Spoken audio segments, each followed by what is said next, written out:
দেখেন, আমাকে নিয়ে অনেক অভিযোগ আছে যে আসিফ হুজুর মাহফিলে যুবকদেরকে নিয়ে প্রচুর কথা বলে, যুবকদেরকে নিয়ে অনেক বেশি বলে।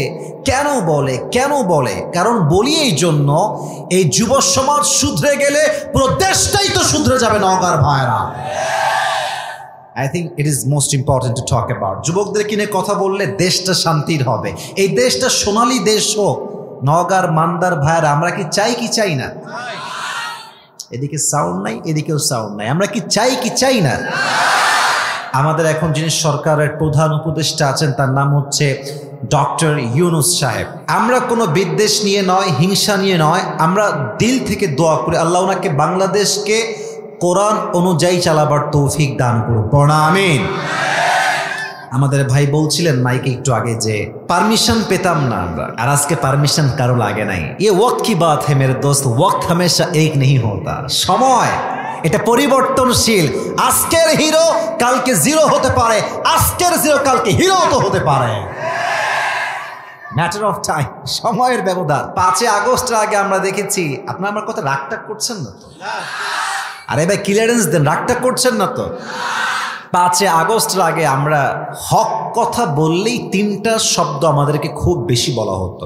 1 রাজাকার, 2 জঙ্গি, 3 মৌলবাদী। নামটা শুনছেন সবাই? মৌলবাদী। আপনার সবাই শহীদ আল্লামা দেলোয়ার হোসেন সাইদি হুজুর নাম শুনেছেন না? আরে দিল থেকে মন থেকে শুনেছেন না সবাই? এই দিল থেকে আজকে নওগাঁর এই মান্দার জমিনে দোয়া করি আল্লাহ সাইদি সাহেব হুজুরকে জান্নাতুল ফেরদাউসের উঁচু উঁচু উঁচু উঁচু উঁচু মাকাম নসিব করুন। আরে ইয়ার দিল সে বলো আমিন। উনি একটা কথা বলতেন যে যতই মৌলবাদী আমাদেরকে গালি দাও, আমরা কিন্তু রাগ করি না। তো কেন? এক অসাধারণ ব্যাখ্যা তিনি দিয়েছেন যে মৌলবাদী এই শব্দটা আসছে মূল থেকে। আপনাদের কথা আমি শুনতে চাই, মৌলবাদী আসছে কি থেকে? হ্যাঁ, উত্তর হচ্ছে জোরে বলেন, মৌলবাদী আসছে কি থেকে? সাইদি সাহেব বলতেন মূল হচ্ছে কোরআন, মূল হচ্ছে হাদিস, মূল হচ্ছে আল্লাহ, মূল হচ্ছে তার রসুল। তো যারা আমাদেরকে মৌলবাদী বলে গালি দাও তারা হচ্ছে সব আগাবাদী। এবার নওগাঁর ভাইরা কন্ত দেখি, গাছের আগায় শক্তি বেশি না গোড়ায় শক্তি বেশি? তো উনি বলতেন যারা আমাদেরকে মৌলবাদী বলে গালি দাও তোমরা থাকো গাছের আগায়, বাড়াবাড়ি বেশি কইরো না, বাড়াবাড়ি বেশি কইরো না। গাছের গোড়ার থেকে এক ঝাঁকি দিব, মামুর বাড়ি দিল্লি গিয়ে পড়বা, দিল্লি গিয়েই তো পড়েছে। ওনার প্রত্যেকটা কথা আজকে এই বাংলার জমিনে বাস্তবে রূপ নিয়েছে যুবক ভাইরা। তো আমি যুবকদেরকে অ্যাড্রেস করে একটা কথাই বলছি, এই যৌবনের সময়টাকে প্রেম করে নষ্ট করে দিও না। তুমি যদি প্রেম করো, সোনামণি হাসাহাসি করা যাবে না, কথাগুলো বুঝে বুঝে শুনতে হবে। তুমি যদি তোমার যৌবনকে প্রেম করে নষ্ট করে দাও, 2টা জিনিস তোমার জীবনে অবশ্যই আসবে। 1 অসফলতা, 2 নাম্বার ছ্যাঁকা খাইয়া বেকা হয়ে যাবে। আর বেশিরভাগ যুবক আজকাল দেখবেন গাঞ্জা খাইয়া কুল পায় না। এদের পেছনে 80% বেশি যুবক ভাড়া চরিত্রহীন নারীরা দায়ী আছে। যুবক ভাড়া কিছু কিছু মেয়ের চরিত্র এত খারাপ, এরা ছেলেদেরকে নাকের ডগায় দড়ি দিয়ে ঘুরাইতে খুব পছন্দ করে এরা। এজন্য দেখবেন যে সুন্দরী মেয়ের কপালে ভালো জামাই জুড়ে, সব টাকলাওয়ালা জুড়ে সব যুবক ভাই। এই যে সবাই ঘুরায় নাকের ডগায় দড়ি দিয়ে, আল্লাহ বলে তুই ঘুরাবি, আমি আল্লাহ তোরে ঘুরাই ছাড়বো, ঠিক কিনা বলো? তো আমাদের ইসলামের রাজ কায়েম করতে হলে হারামে নয় হালালে জীবনে আসতে হবে যুবক ভাইরা, ঠিক কিনা বলো? অনেক আব্বাজান দেখছি আমার বামে বসে আছেন, এদিকেও কয়েকজন আছেন, সামনেও কয়েকজন আছে, সবাইকে দেখতে পাচ্ছি না, মুরব্বীর লুকায় লুকায় থাকে ভিতরে। তো মুরব্বী আব্বাজানদের পায়ে হাত রেখে বিনয়ের সাথে বলছি, আমি তাফসিরে যাচ্ছি এখনই, তবে কিছু কথা না বললে যুবকদের, মুরব্বীদের, মায়েদের, বোনদের হকটা আদায় হবে না আজকে। প্রথম কথা মুরব্বীদের পায়ে রেখে বলছি, পায়ে হাত আমার আপনাদের মুরব্বীদের। কথাটা হচ্ছে এই মুরব্বীদের পায়ে হাত রেখে বিনয়ের সাথে বলছি, আমার আব্বাজান যাদের দাঁড়িয়ে আছে, আব্বা হয়ে গেছেন, মেয়ে আছে, ছেলে আছে, আপনি আপনার ছেলেকে টাইম মতো বিয়ে দিয়ে দেন, একদম সোজা। লেট মি টক ম্যান, আমি বলি আগে শোনো। আমি জানি তোমাদের খুব আবেগের কথা এটা, বাট আমাকে বলতে দাও, তারপর ঠিক বলবা। দেখেন, যদি বাবা তার ছেলেকে সঠিক সময়ে বিয়ে না দেয়, ছেলে বিয়ে না হওয়ার জন্য যত জায়গায় প্রেম করবে, জেনা করবে, ব্যভিচার করবে, প্রত্যেকটা দায়ভার কিয়ামতে বাপের ঘাড়ে বহন করতে হবে। আব্বাজান একটু বোঝেন। আচ্ছা, আব্বাজান বলবে হুজুর কি ওয়াজ করছেন এইটা, আমার ছেলে তো এখনো ইনকামই করা শেখে নাই। আপনি বলেন যে বাবা তুই বিয়ে কর, 1 বছর 1.5 বছর 2 বছর যদি চালাইতে হয় আমি বাপ তোর বউকে চালাবো, যা। এই বাপ যদি হয় বীর পুরুষ, এই কথা বাপের মুখ দিয়ে বের হলে এই দেশের মাটিতে লক্ষ নয় কোটি যুবক জেনার থেকে বেঁচে যায়। যুবক ভাই, আব্বা চেঞ্জ ইউর মাইন্ড, আপনি চিন্তাকে পরিবর্তন করে ফেলেন। নাম্বার 1 বাবাদের জন্য কথা। নাম্বার 2 প্রত্যেকটা বাবার জন্য আমার কথা। আপনারা কি রাগটা করছেন না তো আমার কথা ভাইরা? বাবার পায়ে হাত রেখে বলছি আব্বাজান, যদি আপনার মেয়ে থাকে, আগে বলেছিলাম কি থাকে, ছেলে, এবার বলছি যদি মেয়ে থাকে, টাকাওয়ালা যুবকের সঙ্গে নয় চরিত্রবান যুবক দেখে আপনার মেয়েকে বিয়ে দেওয়া লাগবে। অনেক বাবাকে আমি দেখেছি টাকা থাকলে এর মাথায় চুল আছে কিনা টাকলার সঙ্গে মেয়েকে বিয়ে দিয়ে দেয়। তো ওই নগর এক যুবক ওই মেয়ের বাপকে ধরছে রাস্তার মাঝে, মানে মেয়েটাকে সে পছন্দ করতে পারে, টাকলা নিয়ে চলে গেছে আর কি। তো মনে অনেক কষ্ট। তো মুরব্বীকে বলছে, মুরব্বী ये आपने क्या कर दिया, किसके साथ किसकी शादी दे दिया, इसके सर पे तो बाल नहीं है। মুরব্বীকে বলছে, মুরব্বী মাথায় তো কি নাই, চুল নাই, কার সঙ্গে মেয়ের বিয়ে দিলেন? তো মুরব্বী এক কঠিন জবাব দিয়েছে। মুরব্বী বলছে, বেটা सर पे बाल नहीं है तो क्या हुआ, जेब में माल तो है ना। মানে বাবা মাথায় চুল নাই, ফাঁকা ঠিক আছে, বাট পকেট তো ভারী। তার মানে কিছু বাবার চিন্তা হচ্ছে এইটা, ছেলের সরকারি চাকরি থাকলে, টাকা থাকলে বিয়ে দিব, চরিত্র আছে কিনা দ্যাটস ডাজন্ট ম্যাটার। ঠিক কিনা বলো? আব্বাজান এই চিন্তা থেকে বের হয়ে আসেন। সামনে আসছে শীতকাল। ওই যুবক, যেই যুবক 5 ওয়াক্ত নামাজ বা জামাত আদায় করে মসজিদে এসে শীতকালে ওযু করে, এর চাইতে পারফেক্ট ছেলে আপনার মেয়ের জন্য আর কেউ হতে পারে না। নওগাঁর ভাইরা, আল্লাহ আমার আব্বাজানদেরকে বোঝার তৌফিক দান করুন। তোমরা আমিন না কইলে আমি ওয়াজ কারে করি? আরেকবার কোনা আমিন। দ্বিতীয় কথা, আমার প্রিয় বোনদের জন্য, মায়েদের জন্য খুবই সারসংক্ষেপ অল্প কথা। মায়েরা, বোরকা পরে আপনি আসছেন আমি জানি, আপনি হিজাবও পরে আছেন আমি জানি, বাট একটা কথা মাথায় ইনস্টল দিয়ে নেন আমার প্রিয় বোন, প্রিয় মা, বোরকা পরলেই আসলে দিনদার হওয়া যায় না। আপনি যান রাজশাহীতে, দেখবেন যত মেয়ে পার্কে প্রেম করছে তার 80 ভাগই বোরকাওয়ালিরা প্রেম করছে। আমি বলেন আমার কথা ঠিক আছে কিনা?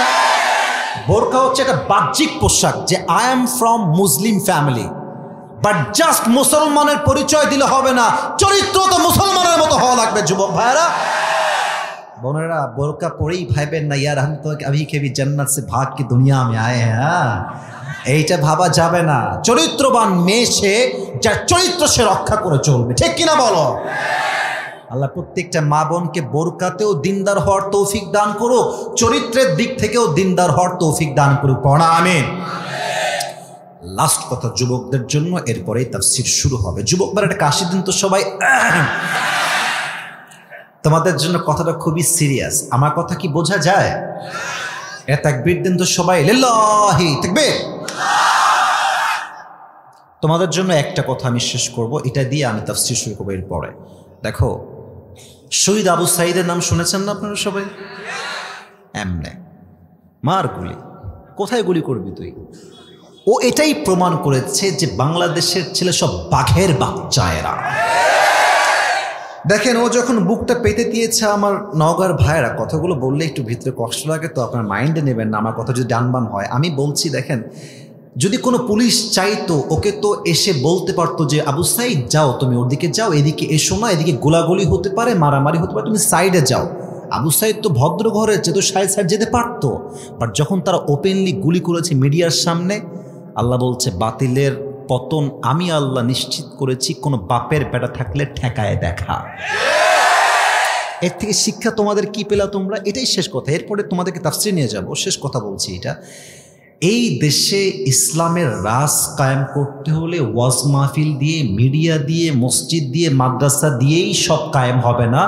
এই দেশে ইসলামের রাজ কায়েম করতে হলে বুকের তাজা রক্ত দিয়ে শহীদ হয়ে ইসলামের রাজ কায়েম করতে হবে। আচ্ছা, যদি কখনো আগামীতে ডাক আসে যে এই দেশের মাটিতে ইসলামের রাজ কায়েম করার জন্য, নবীর সম্মান রক্ষার জন্য, দেশে আল্লাহর আইনকে চালু করবার জন্য জীবন দিতে হবে, রক্ত দিতে হবে, শহীদ হতে হবে, কারা কারা প্রস্তুত হবে দুটো হাত তুলে আল্লাহকে দেখায় দেন।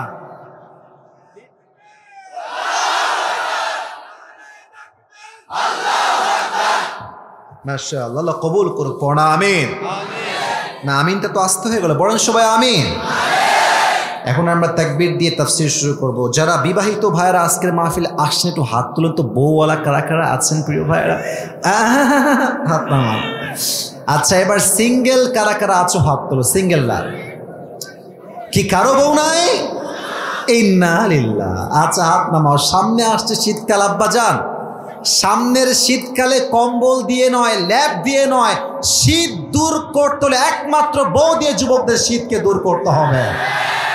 আল্লাহ প্রত্যেকটা যুবকের মনের কষ্ট এই শীতকালেই দূর করে দিক। পড়া আমিন। তিনটা তাকবীর দিবেন, তাকবীর শেষ হবে, তাফসীর শুরু হবে। বিবাহিত ভাইরা দেখবেন প্রথম তাকবীর, সেকেন্ড তাকবীর দিবেন সিঙ্গেল ভাইরা, থার্ড তাকবীর দিবেন সবাই মিলে এমন জোরে যে আমি স্টেজ ভেঙে নিচে পড়ে যাব। প্রথম তাকবীর দেন বিবাহিত ভাইরা, সিঙ্গেলরা চুপচাপ থাকো, নয় হেরে যাওয়া কিন্তু। বিবাহিত ভাইরা রেডি হন, সবাই একটা কাশ দেন। বিবাহিত ভাইরা আচ্ছা চলে, খারাপ না। বিবাহিত ভাইরা তাকবীর দেওয়ার জন্য রেডি হন। লিল্লাহি তাকবীর। চলে, খারাপ না। আচ্ছা, দ্বিতীয় তাকবীর দিবেন আমার প্রিয় সিঙ্গেল ভাইরা। সোনামণি তোমরা রেডি সবাই? দেখা যাক কে পারে আজকে। শ্বাস নাও। লিল্লাহি তাকবীর। সিঙ্গেলরা পাস। মাশাআল্লাহ, what an amazing performance it is. Allah কবুল করুন। পড়া আমিন। থার্ড তাকবীর দিবেন সবাই মিলে, সবাই একটা হাসি দেন, স্লোগান দিবেন বাঘের মতো, হাসি দিয়ে না, হাত তুলে দিবেন। ঠিক আছে, আমিও হাত তুলছি। লিল্লাহি তাকবীর। আল কোরআনের আলো ঘরে ঘরে না, সংসদে জানো। ওকে, লেটস ট্রাই अगेन টুগেদার। আল কোরআনের আলো, আরো জোরে, আল হাদিসের আলো। কোরআন হাদিস যেখানে, আলেম ওলামা যেখানে, নওগাঁবাসী যেখানে, মান্দাবাসী যেখানে, আল্লাহ তাআলা কবুল করুন। পড়া আমিন। তাফসীর শুরু হচ্ছে। কেউ ডান বাম যদি উঠে যায় ওয়াজের মাঝে, ও লুঙ্গিটা টাইনা ধরায় বসাই দিবেন। ঠিক আছে, বাট খুলে যেন না যায়, নর্মালি টান দিয়ে বসাই দিবেন। আচ্ছা, আর একটা অ্যানাউন্সমেন্ট, ঘোষণা দিয়ে দিচ্ছি। আজকে একটা গিফট নিয়ে আসছি, আমার টুপি, পাকিস্তানি টুপি। নিবেন তো সবাই ইনশাআল্লাহ? নসিব কি বাত है मेरे दोस्त, हर किसी को मिलने वाला नहीं है। যে কোনো একজন পাবে, শর্ত আছে। শোনেন শর্তটা কি। আমি এখন যে সূরার থেকে তাফসীর পেশ করব, যেই যুবক কিংবা মুরব্বী বা বাচ্চা ওয়াজগুলো মনোযোগ দিয়ে শুনবে, চাইলে সে লিখতেও পারে মোবাইল ফোনে, অথবা চাইলে কাগজে কলমেও লিখতে পারে। অনেকে কাগজে কলমে লেখা আমার, আমি নিজে দেখেছি বিষয়টা। তো চাইলে আপনি লিখতে পারেন। আমি শেষে গিয়ে আমার আলোচ্য বিষয় থেকে কিছু প্রশ্ন ছুড়ে দিব, যে দাঁড়াবেন সে উত্তর করতে পারলে তাকে এই টুপিটা পরিধান করায় দিয়ে আমরা সম্মানিত করব। রাজি আছেন? আমার এই ভাইয়ের সাউন্ডে আপনার সাথে বেশি রে ভাই, জোরে কোন না ভাই? ইনশাআল্লাহ। লিল্লাহি তাকবীর। আজকে আলোচনা করব যেই পাড়ার থেকে, শুনে নেন, এখন থেকে শোনা শুরু করেন, মাথায় ঢুকায় নেন। পাড়াটা হচ্ছে 30 নাম্বার পাড়া। কত? 30। মুরব্বীদের সাউন্ড একটু কম পাচ্ছি। আব্বাজান আপনাকে আমি অনেক ভালোবাসি, আপনিও সাউন্ড দিয়ে বলেন, সবাই বলেন কত নাম্বার পাড়া? 30। যে সূরা থেকে তাফসীর করব, সূরাটার নাম হচ্ছে সূরাতুল কাউসার। নাম শোনেন নাই নাকি আপনারা? কোরআনুল কারীমের সবচেয়ে বড় সূরার নাম হচ্ছে সূরাতুল কাউসার। বড় না ছোট? শুধুই কি ছোট না, সবচেয়ে ছোট? সবচেয়ে ছোট। আচ্ছা, এই সূরাটা হচ্ছে সংখ্যা অনুযায়ী কোরআনের আয়াতের যে সূরার যে সংখ্যা আছে, এটা হচ্ছে 108 নম্বর সূরা। নওগাঁর ভাইরা কত নম্বর সূরা? 100। আচ্ছা, এই সূরার আয়াত সংখ্যা হচ্ছে মোট 3টা। কয়টা? আচ্ছা, এই সূরা এটা হচ্ছে মাক্কি সূরা। কি সূরা? আর এই সূরার শেষ আপডেট দিচ্ছি এই সংখ্যা বা এই সিস্টেমে বেসিক নলেজ অফ দিস সূরা, সেটা হচ্ছে এই সূরার রুকু সংখ্যা জাস্ট কথা বলেন সবাই, কয়টা? একটা। এবার আসুন, কোন সূরার তাফসীর যদি কেউ পেশ করতে চায়, সানাউল্লাহ পানিপতি রহমতুল্লাহ আলাইহি লিখেছেন তার তাফসীর গ্রন্থে যে 5টা বিষয় যদি আপনি উল্লেখ না করেন আপনার সূরার তাফসীর অসম্পূর্ণ থেকে যাবে। কয়টা? বামের ভাইরা জুড়ে বলেন সবাই, কয়টা? নাম্বার 1, একটু বুঝে শুনে শুনবেন, তাফসীরের বাইরে আমি ডান বাম করব না। 1, রাইট প্রোনাউন্সিয়েশন, সঠিক উচ্চারণের তেলাওয়াত। 2 হচ্ছে রাইট ট্রান্সলেশন, সঠিক তর্জমা। 3rd হচ্ছে শানে নুজুল, what's the background behind it, এই সূরা কখন নাজিল হয়েছে, কেন নাজিল হয়েছে, আল্লাহ কেন নাজিল করলেন, জানার দরকার নগর ভাইরা, আছে না নাই? 4, what is the explanation of this surah, এই সূরার তাফসীর বা ব্যাখ্যা কি। 5, what are the lesson that you have got from this surah, আপনি এই সূরাতে কি শিক্ষা পেয়েছেন। এই 5টা বিষয় যে বলবে তার তাফসীরটা সম্পূর্ণ হবে। সুবহানাল্লাহ। তাহলে একবার বলেন তো এই সূরাটার নাম কি? কাউসার। আমি তেলাওয়াত করছি। আউযু বিল্লাহি মিনাশ শাইতানির রাজীম, বিসমিল্লাহির রহমানির রহিম। ইন্না আ'তাইনাকাল কাউসার ফাসাল্লি লিরাব্বিকা ওয়ানহার ইন্না শানিআকা হুয়াল আবতার। আল্লাহু আকবার। তেলাওয়াত শেষ, প্রথম চ্যাপ্টার। সেকেন্ড চ্যাপ্টার তরজমা। আল্লাহ তাআলা বলছেন, ইন্না আ'তাইনাকাল কাউসার, O my prophet, we have granted you কাউসার। ইয়া রাসূলুল্লাহ, ইয়া হাবিবাল্লাহ, আমি আল্লাহ তাআলা আপনাকে হাউজে কাউসারের মধ্যে একটা অসাধারণ নিয়ামত দান করেছি। সুবহানাল্লাহ পড়েন। ফাসাল্লি লিরাব্বিকা ওয়ানহার, so perform the salah and sacrifice to your Lord alone. অতএব আপনি নামাজ পড়ুন, কোরবানি করুন, মানুষের জন্য নয়, শো অফের জন্য নয়, লোক দেখানোর জন্য নয়। আপনার নামাজ, আপনার কোরবানি হবে এক সত্তার সন্তুষ্টির জন্য। নওগাঁর ভাইরা বলেন সবাই, সেই সত্তাকে? থার্ড আয়া, লাস্ট আয়া। ইন্না শানিআকা হুয়াল আবতার, O my prophet, indeed the one who hates you is truly cut off from any goodness. Ya Rasulullah, যারা, I repeat again, আমি আবার বলছি, যারা নবীর শানে কটূক্তি করবে, বেয়াদবি করবে, নবীকে গালি দিবে, আল্লাহ ওয়াদা করছেন ইয়া রাসূলুল্লাহ তার 14 গোষ্ঠী আমি আল্লাহ নির্বংশ করে দিব। ঠিক কিনা বলো? এই হচ্ছে তরজমা। থার্ড, আমাকে তো এখন ঘটনার দিকে যেতে হবে, মনোযোগটাকে, দিলটাকে একদম বসায় দেন মাহফিলে, একদম শেষ পর্যন্ত দিল দিয়ে শুনবেন শান নুজুল কি এইটার। আচ্ছা, আমি প্রশ্ন করছি, উত্তর দেন, ডানে বামের সামনে সবাই বলেন। নবীজির বাবার নাম কি ছিল? রাইট আনসার, মুরব্বীরাও বলছে মাশাআল্লাহ। নবীজির বাবার নাম কি ছিল? সেকেন্ড কোয়েশ্চেন, দ্বিতীয় প্রশ্ন, নবীজির মায়ের নাম কি ছিল? রাইট আনসার, মাশাআল্লাহ। নবীজির চাচার নাম কি ছিল? আরে ভাই একটু জোরে কোন, নবীজির চাচার নাম কি ছিল? আচ্ছা, আরো কিছু 2টা প্রশ্ন করবো। আর নবীজির দাদার নাম কি ছিল? Abdul Muttalib. লাস্ট কোয়েশ্চেন, নবীজির তো বউ ছিল মোট 11টা, কয়টা? জাস্ট আমাকে একটা উত্তর দিলেই এনাফ এখানে প্রশ্নের বিষয়।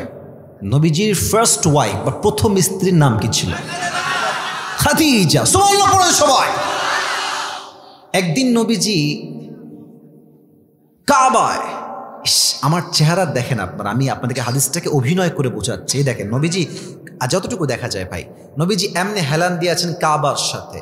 এবার কি দেখা যায় মোটামুটি? আমাকে হেলান দিয়ে শুয়ে আছে এমনে, আর 2 চোখ দিয়ে নবীজির গলগল গলগল করে পানি পড়ছে। আনাস দূর থেকে দেখছে নবীর 2 চোখ দিয়ে পানি পড়ছে, দৌড় দিয়ে আসছে। ইয়া রাসূলুল্লাহ, আপনার চোখে পানি কেন? আপনি কাঁদছেন কেন? হায় হায় হায়। নবীজি বলছে, আনাস, এই হৃদয়ে আমার কষ্টে ভরা। কয়টা কষ্ট তোমাকে আমি বলবো আনাস, তুমি বলো আমাকে। আমি এমন এক মানুষ যার জন্মের আগেই বাপ নাই। আমি এমন এক আল্লাহর নবী যার জন্মের 6 বছর পরেই মা নাই। একবার ভাবেন তো নিজের মায়ের কথা। নবীজি মদিনার থেকে মক্কায় আসছিলেন মাকে নিয়ে। মা আছেন, সাথে নবী আছেন, নবীর বয়স মাত্র 6। বলেন সবাই, মাত্র। আর সাথে আছে উম্মে আইমান দাসী, ফিরে আসছে মদিনার থেকে মক্কার দিকে। হঠাৎ করে নবীজি আম্মাজান দেখেন বুকে এমনি হাত দিয়ে ঠাস করে বসে পড়েছে। মানে বুকে হাত দিয়ে কোনো কথা ছাড়াই বসে পড়েছে। যদি বর্তমান ভাষায় আপনি এটাকে বলেন, এই রোগটার নাম হচ্ছে হার্ট অ্যাটাক। যদি ব্রেইনের সমস্যা এটাকে বলে ব্রেইন স্ট্রোক, যদি হার্টের সমস্যা এটাকে বলে হার্ট অ্যাটাক। তো যদি আমি এখনকার সায়েন্সের ভাষায় বলি, নবীজির মায়ের হার্ট অ্যাটাক হয়েছে, বসে গেছে। আর নবীজি দূর থেকে দৌড়ে আসছে, মা লাকিয়া উম্মি, আম্মা জান আপনার কি হয়েছে, আপনি এরকম করছেন কেন? নবীজির মায়া নবীজির দিকে 2 চোখ দিয়ে এমনি তাকায় আছে আর বলছে, ইয়া মুহাম্মদ, কুল্লু জাদিদিন বাল ওয়া কুল্লু হাইয়িন মাইয়িত ওয়া লাকাদ ওয়ালাদতু তুহরা। আবার বলছি, কুল্লু জাদিদিন মাইয়িত ওয়া কুল্লু হাইয়িন, কুল্লু জাদিদিন বাল ওয়া কুল্লু হাইয়িন মাইয়িত ওয়া লাকাদ ওয়ালাদতু তুহরা। ইয়া মুহাম্মদ, প্রত্যেকটা নতুন জিনিস একদিন পুরাতন হয়ে যাবে, প্রত্যেকটা জীবন একদিন মৃত হয়ে যাবে। ওয়া লাকাদ ওয়ালাদতু তুহরা। কিন্তু আমি আমেনার বিশ্বাস, আমি এই পৃথিবীতে এমন এক সন্তান জন্ম দিয়েছি যার আলোতে পুরো পৃথিবীটাই আলোকিত হয়ে যাবে। এই কথা বলেই মা চুপ, একদম শুয়ে গেছে, আর কোনো কথা বলেন না। আর আম্মা জানকে ধরে নবীজি কাঁদছে, বলছে, আম্মা জান আপনি কথা বলেন, কথা বলেন। উম্মে আইমান নবীজির চিৎকার শুনে দৌড় দিয়ে আসছে, বলছে, মুহাম্মদ তোমার আম্মা তো আর কোনোদিন কথা বলবে না, চলো। তোমার মা কোনোদিন কথা বলবে না, চলো এখান থেকে। আমি যখন ওমরাহ করতে গেলাম, আমি নবীজির মায়ের কবরের যে জায়গাটা দেখে অবাক হয়ে গেলাম। অনেক হাদিস সাহেব এখানে থাকতে পারেন, চতুর্পাশে খালি পাথর, হিল ট্র্যাক্স এরিয়া, এদিকে পাহাড় ওদিকে পাহাড়, চতুর্পাশে পাথর আর পাথর। আমি ভাবছি যে নবীজির মায়ের কবর এখানে দিল কেমনে, এখানেও পাথর এখানেও পাথর। উম্মে আইমান যখন কবরটা দিয়ে দিয়েছে নবীজির মায়ের নবীর সামনে, নবীর বয়স মাত্র 6। নবীজি বাচ্চাদেরকে দেখবেন, বাচ্চারা মাঝে মাঝে ভুট হয়ে কান্না করে, ভুট হয়ে। নবীজি মায়ের কবরের উপরে ভুট হয়ে পড়েছে, কবরের মাটি শক্ত করে ধরে আছে, আমি আমার মায়ের কবর ছাড়বো না। উম্মে আইমান হাত ধরে বলছে, মুহাম্মদ তাল, আসো আসো, যেতে হবে আমাদেরকে ফিরে। মুহাম্মদ ছাড়ে না। একবার উম্মে আইমান নবীজিকে জোর করে দূর পর্যন্ত নিয়ে গেছে, অনেক দূরে। নবীজি আবার দৌড় দিয়ে উম্মে আইমানের হাত ছাড়িয়ে আবার চলে আসছেন নবীজির মায়ের কবরের কাছে। এসে বলছে, আম্মা আপনি কোথায় গেলেন আমাকে রেখে, আমি তো আপনাকে ছাড়া যাবো না। দীর্ঘ 57 বছর পর নবীজি আবার মায়ের কবরে আসলেন। 57 বছর পরে, হায়াতের শেষ মুহূর্তে। আমি হাদিসটা আপনাকে কোন ভাষায় ব্যাখ্যা করবো? আপনি জাস্ট আপনার মাকে ভাবেন যে আপনি আপনার মায়ের কবরের সামনে আছেন। Just try to think about it, একটু এভাবেই ভাবেন। সাহাবা একরাম যাও, তোমরা ফিরে যাও, আমি একা একা আসছি পরে। সাহাবা একরাম সব ফিরে গেছে। নবীজি নিজে, আমার হাঁটু দেখেন নওগাঁর মান্দার ভাইয়েরা, নবীজি 2 হাঁটুকে এমনে তুলেছেন এই বরাবর, আমি দেখাতে পারছি না যদি আমার পরিবেশটা এরকম না। আর এই 2 হাত এমনে দিয়েছে নবীজি মায়ের কবরের ডান পাশে। নবীজি কথাগুলো বলেছেন, আমি জাস্ট ওই কথাগুলো কোট করছি। যুবক ভাইয়েরা, কলিজার থেকে কথাগুলো শ্রবণ করো। নবীজি বলছে, আম্মা জান, আপনার চলে যাওয়ার পরে আমি বুঝতে পেরেছি পৃথিবীতে মায়ের মতো নিঃস্বার্থ ভালো আর কেউ বাঁচতে পারে না। প্রথম কথা। দ্বিতীয় কথা, এটা কিন্তু মনোযোগ দিয়ে শুনতে হবে, এটা নবীজির হাদিস, আমি একটা কথা বানর বলছি না। নবীজি বলছে, আম্মা জান, ও আম্মা জান, ওয়াল্লাহি আল্লাহর নামে শপথ করে বলছি, আমার মা যদি দুনিয়ায় বেঁচে থাকতো আর আমি মুহাম্মদ এশার নামাজ আদায় করতাম, এশার নামাজ পড়ছি আল্লাহু আকবার, আর ইতিমধ্যে আমার মা বলছে, ইয়া মুহাম্মদ, আমি নামাজ ছেড়ে দিয়ে বলতাম, লাব্বাইক আম্মা জান। নামাজ পড়ছি আমি, মা বলছে কি, ইয়া মুহাম্মদ। আমার কাছে মায়ের গুরুত্ব এত বেশি যে আমি নামাজটা ছেড়েই বলতাম মুহাম্মদ আপনার খেদমতে হাজির হয়ে গেছে আম্মা জান, সুবহানাল্লাহ। আরেকটা কথা বলি অবাক করা, নবীজি বলছে আম্মা জান যদি আপনি আমার জন্য বেঁচে থাকতেন দুনিয়াতে, আমি আপনার এমন খেদমত করতাম, এমন সেবা করতাম, পুরো পৃথিবীতে এটা ইতিহাস হয়ে থাকতো যে মুহাম্মদ নামের একজন যুবক তার মাকে মন ভরে খেদমত করেছে। সুবহানাল্লাহ পড়ে। আপনাদের অনেকের বউ আছে, অনেক বিবাহিত ভাইয়েরা এখানে আছেন, একটা কথা বলছি, বউরা রাগ করবেন না, আর বিবাহিত ভাইয়েরা এটাকে আপনারা খারাপ দিকে নেবেন না। বলবো না কি বলবো না? অনেক জোরে বলেছেন আপনারা, আমি আবার বলছি, বলবো কি বলবো না? বিয়ের পরে যখন অভাব আসবে, মিথ্যা অপবাদ আসবে, সব আপনার বিপক্ষে যাবে, আপনি বিপদে পড়বেন, আমি আপনাদেরকে আল্লাহর নামে কসম করে বলছি, তখন বুঝবেন যে আপনার বউ আপনার বিপক্ষে অবস্থান নিয়েছে।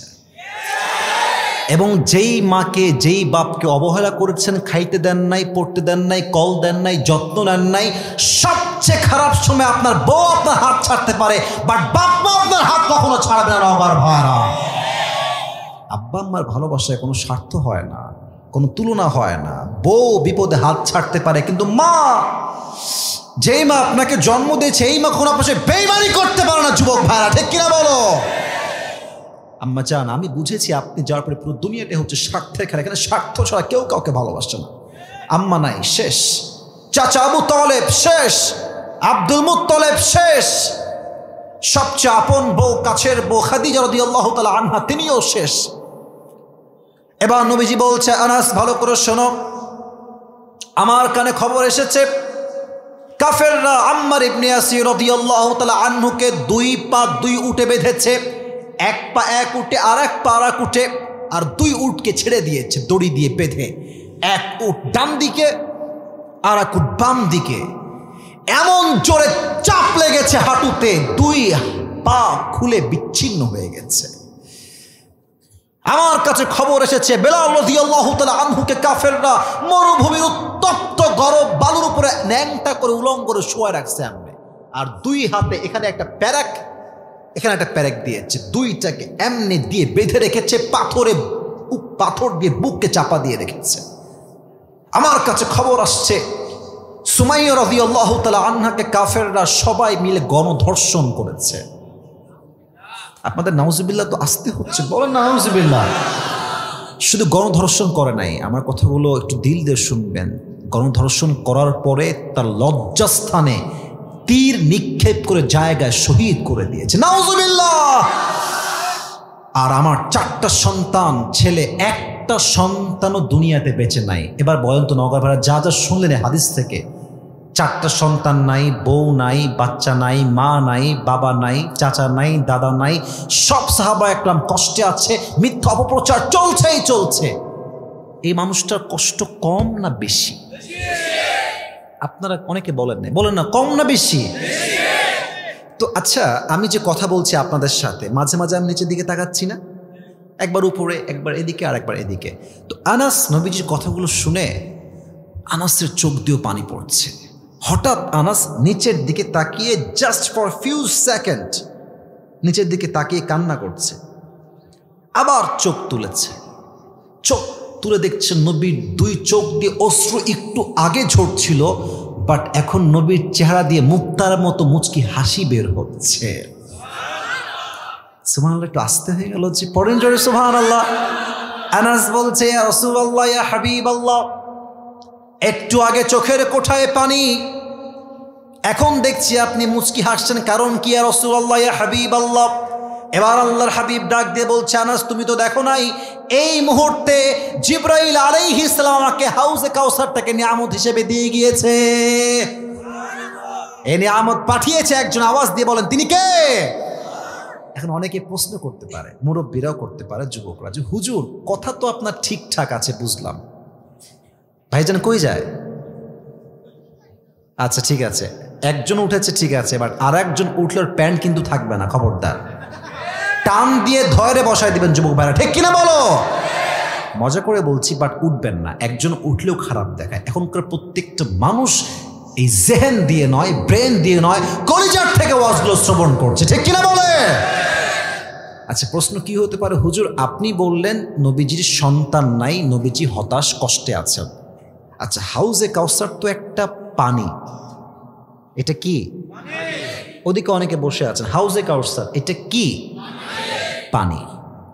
আমার ছেলে মারা গেছে, যদি আল্লাহ আমাকে ছেলে দেয় তাহলে সান্ত্বনা যে আল্লাহ আমার ছেলের বদলে আর একটা ছেলে দিয়েছে। কথা কি বোঝা যায়? কিন্তু হারিয়েছে সন্তান, আল্লাহ দিচ্ছে পানি। পানির সঙ্গে ছেলের সম্পর্ক কোথায়? আর নবীজি হাসছেন কেন তাহলে? প্রশ্ন বলেন তো নগর ভাইরা, আছে না নাই? এই হাসির মোট 4টা ব্যাখ্যা আছে, তাফসীর আমি পেয়েছি, শুনবেন তো সবাই ইনশাআল্লাহ। এক, আমরা কিসের ঘরের সন্তান? কাফের ঘরের সন্তান না মুসলমান ঘরের সন্তান? আমি জোরে সোরে আওয়াজ দিয়ে শুনতে চাই, আমরা কি হিন্দুর ঘরের লোক নাকি মুসলমান ঘরের লোক? আমরা কি খ্রিস্টান না মুসলমান? আমরা কি বৌদ্ধ না মুসলমান? আল্লাহ বলছেন, নবী আপনার 4টা সন্তান আমি আল্লাহ নিয়েছি, ঠিক আছে, কি হয়েছে? 4টাই তো ছেলে, 4টা নিয়েছি, শোনেন কি হবে। এই 4টা ছেলের পরিবর্তে আমি আল্লাহ তাআলা পুরো বিশ্বে আপনার জন্য কোটি কোটি রুহানি সন্তান দান করব। আপনি গুগলে সার্চ করেন যে পুরো পৃথিবীতে মুসলমান কো দেখবেন 2 বিলিয়ন আপ, নবীর ফলোয়ার হচ্ছে 2 বিলিয়ন আপ। আল্লাহ তুমি কি বলছো? আল্লাহ বলছে, নবী শোনেন, 4জন সন্তান নিয়েছি, বাট কোটি কোটি কোটি রুহানি সন্তান আমি আল্লাহ আপনাকে নিয়ামত হিসেবে দান করেছি। সুবহানাল্লাহ। তাই নবীজি হাসছেন। 1 নাম্বার ব্যাখ্যা তাফসীর আসছে। 2, ইয়া রাসূলুল্লাহ ইয়া হাবিবাল্লাহ। আচ্ছা, আমাদের দেশে দেখেন তো পীরের ছেলে পীর হয় না? একটা কথা বলছি, রাগ করে না ওয়াজের মাঝখানে, পীরের ছেলে পীর হয়। পীর আগেরটা ছিল ভালো, বাট যেই ছেলের নামে পীর হয়েছে বাপের বংশ ধরে গাঞ্জা খাইয়ে কুল পায় না। না না, আছে না নাই বলতে হবে তো যুবক ভাইরা, আছে না নাই? আর আমার মায়েরা এত বোকা মেয়েরা, কি বলবো, কথা বললে কথা অন্যদিক চলে যাবে, তাও একটা বলেই ফেলি। মেয়েরা মাজারে গিয়ে, বাবা আমার ছেলে লাগবে, বাবা মেয়ে লাগবে, দেন। আছে আছে না নাই? বলেন আপনারা, বলেন। আচ্ছা, আপনারা ওই যে রাজশাহীতে একটা মাজার আছে না, রাজশাহীতে নাম তো শুনছে সবাই আপনারা। আচ্ছা, মাজারে গেটে যখন ঢুকবেন, মুরব্বীরা এদিকে তাকান, যুবকরা দেখবেন যে এন্ট্রান্সে অর্থাৎ প্রবেশ পথে কিছু ফকির থাকে, হাতে কি থাকে? থালা বা প্লেট। কি বলে যে বাবা দেন, কিছু দেন। আচ্ছা, এখানে কিন্তু শুধু ওয়াজ এটা উদ্দেশ্য না। আচ্ছা, আপনি গেছেন মাজারে বছরে একবার, ওই গাঞ্জাখোর পুরো দিনই মাজারেই থাকে। কথা আসতে ঠিক বললেন কেন আপনারা? আপনি বছরে আসছেন একবার, আর ফকির বসে আছে পুরো বছর। ফকির এই প্লেট ধরে আমাদেরকে একটা মেসেজ দেয় যে ভাই রে, একটু বোঝার চেষ্টা কর, বাবা যদি কিছু দিতেই পারতো তোর আগে আমি তো ধনী হয়ে যেতাম। আপনি বোঝেন না কেন মা? আব্বা আপনি বোঝেন না কেন? দেওয়ার ক্ষমতার মালিক তো বাবা নয়, দেওয়ার ক্ষমতার মালিক একমাত্র আল্লাহ তাআলা। ইয়াহাবু লিমান ইয়াশাউ ইনাসা ওয়া ইয়াহাবু লিমান ইয়াশাউ যুকুর। ছেলেও দেয় আল্লাহ তাআলা, মেয়েও দেয় আল্লাহ তাআলা, সব ক্ষমতার মালিক একজন, তিনি কে? আল্লাহ বলছেন, নবী যদি আপনার সন্তান বেঁচে থাকতো, এমন হতে পারত যে আপনার উম্মতরা আপনার সন্তানকে নবী বানিয়ে ফেলবে।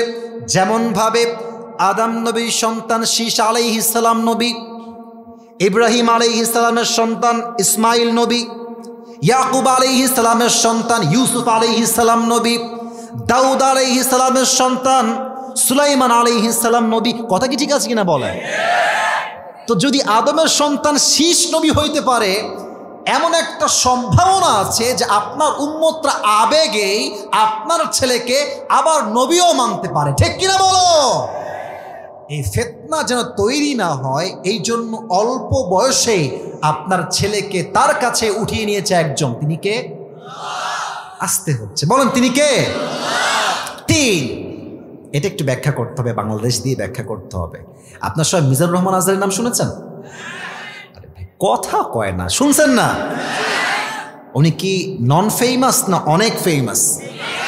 অনেক ফেমাস। আমি ফেমাস নিয়ে কথা বলছি না, আমার কথা হচ্ছে দেখেন, আজকে আমার ওয়াজে যেই পরিমাণ লোক আছে, তো আজহারী সাহেব এর চাইতো ছোট মাহফিল 2019 সালে করেছে।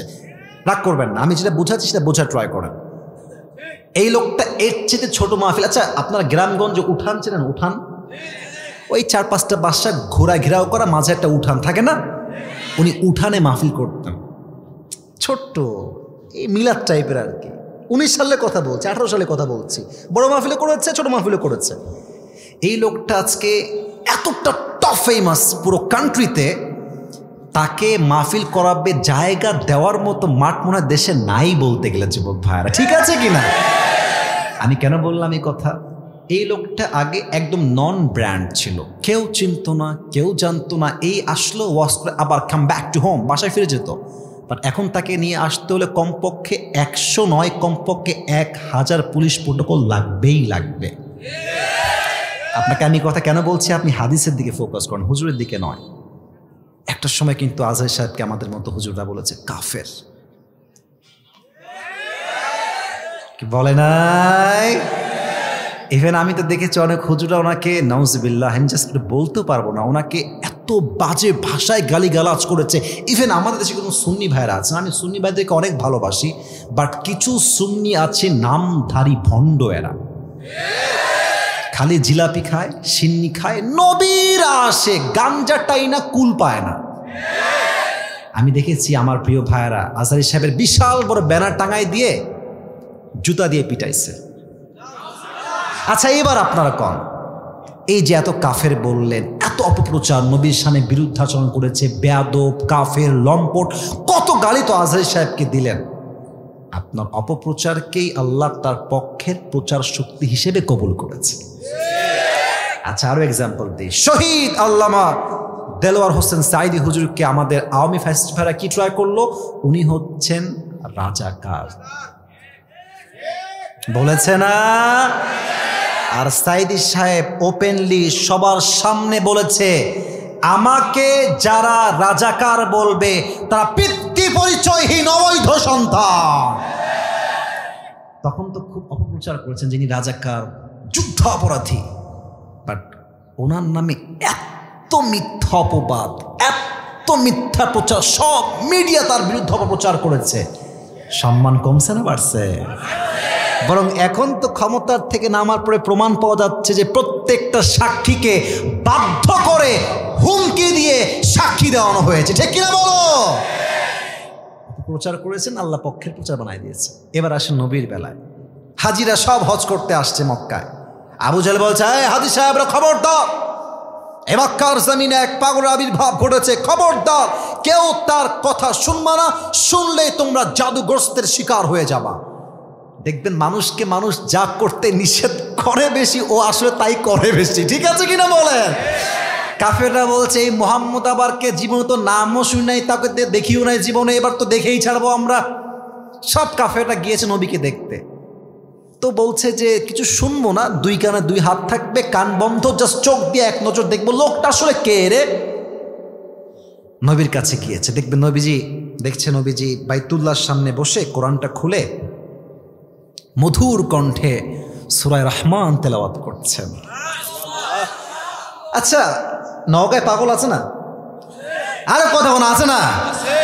দেখবেন পাগলের চুলগুলো উস্কো খুস্কো, কাপড়গুলো ছেঁড়া বোড়া, দেখলেই বোঝা যায় এটা আত পাগলা আসছে, ঠিক আছে কিনা বলেন? তো তারা দেখছে মুহাম্মদের চুলগুলো সুন্দর পরিপাটি সিতি করা, দেহর স্ট্রাকচার এত সুন্দর লম্বা, এত সুন্দর সুন্দর চেহারা, চাঁদের মতো চেহারা তার, লাবণ্যময় চেহারা তার। কাফেররা বলছে পাগলের চেহারা তো এত সুন্দর হয় না। এবার তারা এই দেখেন, এই 2 কান থেকে হাত উঠাইছে, আর নবীর কণ্ঠের যে সুন্দর মাধুর্য, মেলোডিয়াস ভয়েস, সুন্দর যে কণ্ঠ, এই কণ্ঠে কাফেররা পাগল হয়ে গেছে, হাজিরা পাগল হয়ে গেছে। এবার হাজিরা ডাক দিয়ে বলছে, তোমরা কি বললা আর দেখলাম কি? এই লোকের আদর্শ জাস্ট আমরা গ্রহণ করব না, বরং তার আদর্শ নিয়ে গোটা বিশ্বে আমরা ছড়িয়ে দিব। কোন সুবহানাল্লাহ। নবী, কাফেররা আপনার বিরুদ্ধে অপপ্রচার করে, আমি আল্লাহ আপনার সমস্ত অপপ্রচারকে আপনার পক্ষের শক্তি হিসেবে কবুল করবো। আল্লাহু আকবার। 4 নম্বর ব্যাখ্যা দিয়ে শেষ করছি তাফসীরের পয়েন্টটা। আপনারা কি রাত তো বেজে গেছে 12টা, আমার ওয়াজের সময় দেওয়া ছিল 1 ঘন্টা। 12টার পরে কি একটু ওয়াজ করা যাবে না আজকে? আপনাদের মুরব্বীরা দেখেন কি ধৈর্য নিয়ে বসে আছে। নওগাঁতে আপনি দেখবেন এই এলাকার মানুষ খুব ভদ্র। আমি ভালোবেসে বলছি, আমার অনেক ছাত্র ভাই নওগাঁ, আমি দেখেছি ক্লাসের সবচাইতে ভদ্র ছেলেটাই হচ্ছে নওগাঁর ছেলে। ঠিক আছে কিনা বলে? খুব ভালো লাগে আপনাদেরকে আমার। আপনারা 12টা পরে একটু সময় দিবেন আমাকে আজকে? আচ্ছা, তাহলে 1 ঘন্টা তো ওয়াজ করেই ফেলেছে, এটা কাশি দেন একটু অ্যাক্টিভ হয়ে আবার। Let's try again. লিল্লাহি তাকবীর। না, ওয়াজ পাই নাই, মন মতো হয় নাই। আবার লিল্লাহি তাকবীর। 4 নাম্বার ব্যাখ্যা অসাধারণ। ইয়া রাসূলুল্লাহ, আপনি দুনিয়াতে হাউজে কাউসারের মূল্য বুঝবেন না। কিয়ামতের দিন যখন সূর্য তার 12টা মুখ জমিনে ছেড়ে দেবে, পুরো জমিনটা তামা তামা হয়ে যাবে গরমের ঠেলায়, মানুষগুলোর জিহবাগুলো বের হয়ে যাবে, তৃষ্ণায় কুকুরের মতো ঝুলতে থাকবে। ওই মুহূর্তে যেই বান্দা হাউজে কাউসার থেকে 1 ঢোক পানি পান করবে, জান্নাতে প্রবেশ করা পর্যন্ত সে কোনো পিপাসিত হবে না। সুবহানাল্লাহ। এই হচ্ছে আল্লাহ আপনাকে নিয়ামত দিয়েছে হাউজে কাউসার। 4টা ব্যাখ্যা পেলাম। আচ্ছা, এখানে একটা বাচ্চা আছে, এই যে বাচ্চা, এই তুমি এই যে একে দেখো তো, এই যে বাচ্চাটাকে বাবু দাও তো দেখি, তুমি সোনামণি, তোমার নাম কি? আলামিন। ওর বয়স কত হবে? 7, 8, 9 এরকমই। বসে পড়ো। কি বলছি দেখেন। ওকে আমি ডাকলাম, ডেকে বললাম যে বাবু একটু পানি নিয়ে আসো তো। দেখবেন যে নিয়ে, ঠিক আছে হুজুর যাচ্ছি, যাবে নর্মালি, কোনো রিয়াকশন না। আচ্ছা, ওকে আমি ডাকলাম, কথার ভাজ বুঝেন, তাফসীর ভালো বুঝে আসবে। বললাম যে বাবু এদিকে আসো। আসছে। হুজুর কি হয়েছে? এই নাও চকলেট, এই নাও কোন আইসক্রিম, এই নাও 500 টাকা, এই নাও চকলেট, এবার যাও তো পানি নিয়ে আসো। ও এমন দৌড় দিবে, ও লুঙ্গি খুলে গেলেও টের পাবে না। কি বুঝালাম? কিছু পেতে হলে কিছু দিতে হয়। আপনি কিছু না দিয়ে চাইবেন, দিলে দিতেও পারে, নাও দিতে পারে। বাট যখন কিছু দিয়ে চাইবেন, ও তার জীবন দিয়ে হলো এটা দেওয়ার জন্য বাধ্য থাকবে। ঠিক কিনা বলেন? আল্লাহ দেখছেন নবীকে আমি হাউজে কাউসার দিয়েছি, নবী আমার বড্ড খুশি। এই সুযোগে নবীকে 2টা কাজ দিয়ে দিই। কয়টা কাজ? আল্লাহ বলছেন ফাসাল্লি লিরাব্বিকা ওয়ানহার। ইয়া রাসূলুল্লাহ, আপনাকে 2টা কাজ দিলাম। 1, নামাজ পড়বেন 1 সপ্তাহের জন্য, কোরবানি করবেন সেই সপ্তাহের জন্য। আওয়াজ দিয়ে বলেন তিনি কে? এবার বলতে পারেন হুজুর, আল্লাহ যদি বলতেন ফাসাল্লি লিওয়ানহার, তাও তো অর্থ হতো। আল্লাহ লিরাব্বিকা কেন বললেন? এটা বোঝাবার জন্য একটা কথা বলতে হবে। আপনার সাহেব বজলু হুজুরের নাম শুনছেন? ওই যে দেখবেন দাড়িগুলো এই রঙিন দাড়ি, তাই না? মেহেদি দেওয়া দাড়ি, যে মুরব্বীরা হাসতেছে, মুরব্বীরা খুব ভালো করে ওনাকে চেনে আর কি। তো হুজুর ওয়াজ করতে গেছে মনে হয় টাঙ্গাইল বা অন্য কোনো জেলাতে। আমার কথা আবার রাগটাগ করছেন না তো আপনারা? আগে তো দেখেছি আমরা সুদখোর মাহফিলের সভাপতি। ঠিক কিনা বলো? তো হুজুর ওয়াজ করছেন, ওয়াজের মাঝখানে নেতা আসছে, স্লোগান দিচ্ছে চামচারা, আমার নেতার চরিত্র ফুলের মতো পবিত্র, নামাজ পড়ে না 1 ওয়াক্ত। আচ্ছা, নেতা সাহেব এসে এই যে মাইক নিয়েছে, নওগাঁর ভাইয়ারা, নামাজ নামাজ নামাজ। সালাম কালাম কিছু নাই, কথার আগেও নামাজ, মাঝেও নামাজ, শেষেও নামাজ। হুজুর বলে ইয়ার ইয়ে কौन है? ये तो अभी के अभी जन्नत से भाग के दुनिया में आई है, माशाअल्लाह, অনেক ভালো। তো হুজুর ওই চামচা থাকে না, নেতা কেউ চামচা থাকে না নওগাঁর ভাইয়ারা? চামচা থাকে কি থাকে না বলেন না কেন? তো চামচাকে হুজুর বলছে এদিকে এদিকে। নেতা নেমে গেছে এই পাশ দিয়ে, বলছে তোর তো অনেক ভালো রে, ভালোই তো নামাজ কালাম পড়ে, অনেক নামাজের ওয়াজ করলো। রাজশাহীর ভাষায় বলছে, রাগটা করেন না আবার। হুজুরের কানে কানে বলছে, হুজুর এর সঙ্গে 5 দিন ধরে একসঙ্গে আছি, এই শালা 1 ওয়াক্ত নামাজও পড়ে না। তার মানে কিছু নেতা আছে ভোটের জন্য জাস্ট নামাজ পড়ে, আল্লাহর জন্য নামাজ পড়ে না। ঠিক কিনা বলো? বলেন তো সবাই, নওগাঁর ভাইরা ইসলামের 2য় খলিফার নাম কি ছিল? ওমর ফারুক। বলেন সবাই, নাম কি? তার কাছে এক কাফের, তার নাম হচ্ছে আবু লু। কালো গেঞ্জি, কালো গেঞ্জি, ধরো ধরো ধরো ধরো ধরো ধরো, খবরদার যেও না, শেষ হাদিস বলবো। আচ্ছা বলেন তো সবাই, শেষ ভালো যার, শেষ হাদিস শোনো, এটা পরে শেষ করবো, সমস্যা নাই। এসে বলছে, ওমর, আমার যে মালিক আছে সে প্রত্যেক দিন আমার কাছে 6 দিরহাম চার্জ করে। নওগাঁর ভাড়া কয় দিরহাম চার্জ করে? তো আপনি এটাকে কমায় 2 দিরহামে নিয়ে আসেন। কয় দিরহাম? 2। তো বলছে তাই নাকি ভাই? আচ্ছা ঠিক আছে, আপনার ব্যবসা কি, কি জব করেন, কি বিজনেস করেন? তো সে বলছে আমি তো মূলত খঞ্জর বানাই, চাকু। বলছে চাকু বানান, খঞ্জর? আপনার ব্যবসা তো অনেক বড়, আপনার তো 6 দিরহাম নয় 10 দিরহাম চার্জ হওয়ার কথা। এই কথা শুনে কাফের রেগে মেগে ওমর, সবাই যেহেতু মুসলমান তাই তুমি সবার বেলায় হও নরম, আর আমি যেহেতু কাফের তাই তুমি আমার বেলায় হয়েছে গরম, তাই না ওমর? তোমার বিচার আমি করব। আমি আনা বের হয়ে গেছে হুমকি দিয়ে ওমরের দরবার থেকে। বিশাল লম্বা একটা খঞ্জর বানিয়েছে জাস্ট ওমরকে হত্যা করবার জন্য। শীতকালে নওগাঁর ভাইরা, মুরব্বী আব্বাজান, যুবক ভাইরা বলেন তোমরা শীতকালে ঠান্ডা লাগলে কি যেন একটা মুড়ি দেয় এমনি, চাদর। কি মুড়ি দেয় বলেন সবাই? আচ্ছা, এটা হচ্ছে চাদর ফর অ্যান এক্সাম্পল, যদিও চাদর নামে জানি। এইটা সে কি করেছে, দুই পাশে চাদর ঝুলিয়েছে। আমার এই বুক দেখেন তাহলে বুঝবেন, চাদর এই পাশে একটা এই পাশে একটা, উপরি ভাগটা দিয়েছে এমনে এই পর্যন্ত, আর এই ডান দিক থেকে নিয়ে পুরো এই পর্যন্ত ঢেকে দিয়েছে।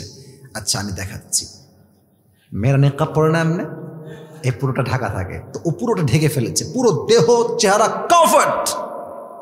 আর ডান দিকে রেখেছে বিশাল বড় একটা ছুরি, খঞ্জর। ওমরে ফারুক আসছে নামাজ পড়াবার জন্য। সফু সফু ফাকুম, কাতা সোজা করো, কাঁধে কাঁধ মিলিয়ে দাঁড়াও, আল্লাহু আকবার। নামাজ দাঁড়িয়েছে। এবার কেউ আমার চেহারা দেখবেন না, সবাই আমার পেট দেখেন, মুরব্বীরা যুবকেরা পেট দেখেন। সানা পড়েছেন, সূরা ফাতিহা পড়েছেন, কিরাত পড়েছেন, আল্লাহু আকবার দিয়ে রুকুতে গেছেন। যখনই তিনি রুকুতে গেছে, পেছন থেকে আবু লু আল মাজুসি তার চাদরটাকে এমনি উড়িয়ে দিয়েছে, খঞ্জরটা বের করে ডানেও চাকু বামেও চাকু ধরে সোজা ওমরের পেটের মাঝে ডান দিকে ধরে এমনি একটা দিয়েছে চাকু দিয়ে, ছুরিটা আঘাত, এমনি আরেকবার, 3বার পোজ দিয়েছে চাকু দিয়ে। আর চাকুতে ধার এত বেশি ছিল, হাদিসে আসছে ওমরের পুরো পেট কেটে 2 ভাগ হয়ে নাড়ি ভুঁড়ি সব পেট থেকে বাহিরে বের হয়ে গেছে। ওমরে ফারুক নামাজের মাঝে চিৎকার দিয়ে বলছে, কতালানি আল কাল, কতালানি আল কাল, আমাকে একটা কুকুর হত্যা করেছে, আমাকে বাঁচাও। অজ্ঞান হয়ে পড়ে গেছে। আর ওই কাফের যখন পেছন দিক থেকে পালিয়ে যাবে, এমনে এমনে এমনে যাকে পেয়েছে তাকে ছুরি আঘাত করেছে। হাদিসে আসছে 7 জন সাহাবী চাকুর আঘাতে জায়গাতে স্পট ড্যাথ, জায়গাতেই শেষ, নামাজের মাঝেই শেষ। সাহাবা একরাম দৌড় দিয়ে আসছে, ওমর ফারুককে তুলেছে, সাইডে নিয়ে গেছে, একদম চোখ বন্ধ অজ্ঞান হয়ে গেছে। ডাক্তাররা আসছে, এসে এই কাঁধে 2 হাত দিয়ে হালকা করে তুলেছেন, 2 ঠোঁটটা হালকা করে ফাঁকা করেছেন, পানি নিয়ে পানি দিয়েছেন মুখের ভিতরে। মুখ দিয়ে যখন পানি দিয়েছেন, গলা দিয়ে পানি ঢুকেছে, আমার পেট দেখবেন এই পাট দিয়ে ঢুকে বুক দিয়ে নেমে পুরো পেট কেটে 2 ভাগ হয়ে গেছে। তো নাড়িগুলো বের হয়ে গেছে, ভুঁড়িগুলো বের হয়ে গেছে, পানিগুলো ঢুকে পেট দিয়ে নেমে সব পানিগুলো বের হয়ে গেছে গল গল গল গল করে।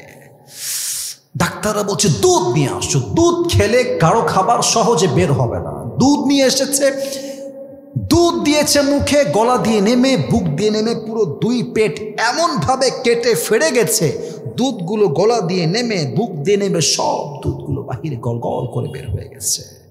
এই দৃশ্য দেখে সাহাবায়ে কেরাম দে আর 100% ড্যাম শিওর যে ওমর ফারুক হয়তো আর বাঁচবে না, এই তো শেষ, খেলাই শেষ। হঠাৎ করে এক সাহাবী দেখছে Omar Farooq very little bit, একদম ছোট্ট করে চোখ খুলেছে, একদম ছোট্ট। ওই সাহাবী দৌড় দিয়ে আসছে, মা লাকা ইয়া ওমর, মা লাকা ইয়া ওমর, হে আমিরুল মুসলিমিন, আপনি কি ঠিক আছেন কিনা আমাকে বলেন। উনি কোনো কথাই বলছেন, একদম চুপচাপ, জাস্ট একটা ইঙ্গিত করছেন, কান ঠোঁট। তার মতো সাহাবী মৃত্যুর আগে নামাজকে ভোলে নাই, আর তোমার বয়স মাত্র 18, আজান হয় মসজিদে, আর যুবকরা মোড়ে মোড়ে দাঁড়িয়ে পাবজি এবং ফ্রি ফায়ার খেলে বেড়ায়। আমি নিজে দেখেছি, আজান হচ্ছে মসজিদে, মেয়েরা বাহিরে বেপরদায় উলঙ্গ হয়ে ঘুরছে, যুবক ভাইরা, ঠিক কিনা বলো? তোমাকে জান্নাতের টিকিট কে দিয়েছে? তোমার এত কনফার্মনেস কই থেকে আসছে? তুমি কনফার্ম কেমনে হইলা যে আমার জান্নাত অজীব হয়ে গেছে, আমি জানা যাবো মৃত্যুর পরে? জান্নাত ওয়াজিব, নবীজি নিজে সার্টিফিকেট দিয়েছেন, মরলেই জান্নাতি। এই সাহাবী নামাজকে ভুলে নাই, তুমি ভুলে যাও কেন?